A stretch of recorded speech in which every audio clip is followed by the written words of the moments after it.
আমার বিয়ের সময় যখন আমি ওনাকে বললাম আমার অতীত নিয়ে কোনো কিছু জানার থাকলে আপনি জিজ্ঞেস করতে পারেন, কেন আমার আগে একবার সংসার ভেঙেছিল, এটা জানার অধিকার অবশ্যই আপনার আছে। যদি আমার সমস্যায় সংসার ভাঙে তবে আপনাকে আবারও ভাবতে হবে আসলেই কি আমাকে বিয়ে করতে চান কিনা।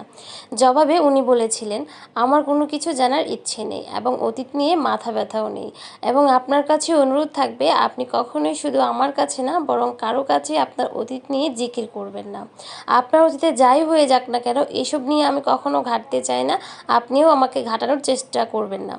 আমার সাথেই আপনার প্রথম বিয়ে, আপনি মনে প্রাণে বিশ্বাস করুন এটাই আপনার প্রথম বিয়ে। আমাদের যেই দিন বিয়ে হয় সেই দিন আমি ওনাকে বলেছিলাম, আজ থেকে আমার জীবন শুরু হলো, আজকের আগে আমি কখনোই কোনো দিন কাটাই নাই। জবাবে উনিও বলেছিলেন, আজ থেকে তোমার নতুন করে পথ চলা, আজকের আগের কোনো অতীত নাই তোমার। তারপর থেকে আজ পর্যন্ত আমি তার কাছে নিজের অতীত বলিনি, তবে জীবন যুদ্ধের কথা বলেছিলাম, যা মূলত শুরু হয়েছিল বিয়েটা ভেঙে ফিরে আসার পর। এখানে একটা বিষয় লক্ষণীয়, অতীতের জিকির বা অতীত নিয়ে পড়ে থাকা বা অতীত নিয়ে বিচার করা বা খোঁটা দেওয়া কোনোটাই সুখ বা শান্তি কিছুই এনে দেয় না, বরং সম্পর্ককে তিক্ত করে দেয়। তাই বুদ্ধিমানের কাজ হচ্ছে যা গত হয়েছে তা গতভাবেই রেখে দেওয়া।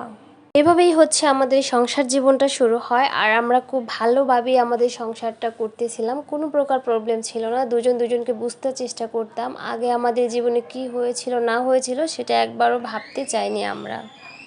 যাই হোক, এভাবেই হচ্ছে আমাদের দিনগুলো অনেক ভালো যেতে থাকলো, কোনো প্রকার সমস্যা নাই। ওই যে তৃতীয় ব্যক্তি আছে, সেই হঠাৎ করে আমাদের সংসারে আগুন লাগিয়ে দিল, সবসময় আমার স্বামীকে খোঁটা দিতে থাকতো, তোমার বউর আগে একটা বিয়ে হয়েছে, ওই সংসারে এমন ছিল তেমন ছিল, তুমি কেন এই মেয়েকে বিয়ে করলা, হ্যান ত্যান বলে আমার জামাইয়ের মাথাটা একদম খেয়ে ফেলতো।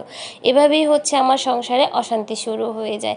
তারপর দিনের পর দিন সে আমাকে অবহেলা অপছন্দ সব কিছুই তার রুচিতে বাদে, আমি যে কাজটাই করি তার অপছন্দ, আমি যে কথাই বলি তার ভালো লাগে না।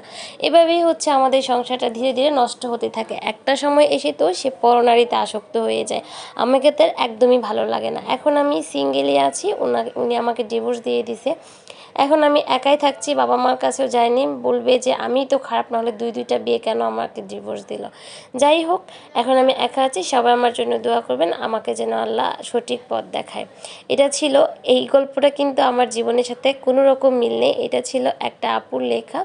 তো ওনার গল্পটা শেয়ার করতে ইচ্ছা করলো, আর এটাই হচ্ছে আপনাদের সাথে শেয়ার করলাম। আর আপনাদের সাথে গল্প বলতে বলতে আমার রান্নাটা একদম শেষ হয়ে গেছে, এত বেশি গরম পড়ছে, ঠান্ডা পানি না খেয়েও পারি না, আর খাইলে হচ্ছে এই যে গলা ব্যথা হয়ে যায়, গলাটা একদম বসে যায়, কথাই বলতে পারতেছি না, আমার অনেক বেশি কষ্ট হচ্ছে। যাই হোক, আজকে আমার রান্নাবান্না এবং গল্পটা কেমন লাগলো অবশ্যই জানাবেন। সবাই ভালো থাকবেন, সবার জন্য ভালোবাসা রইল।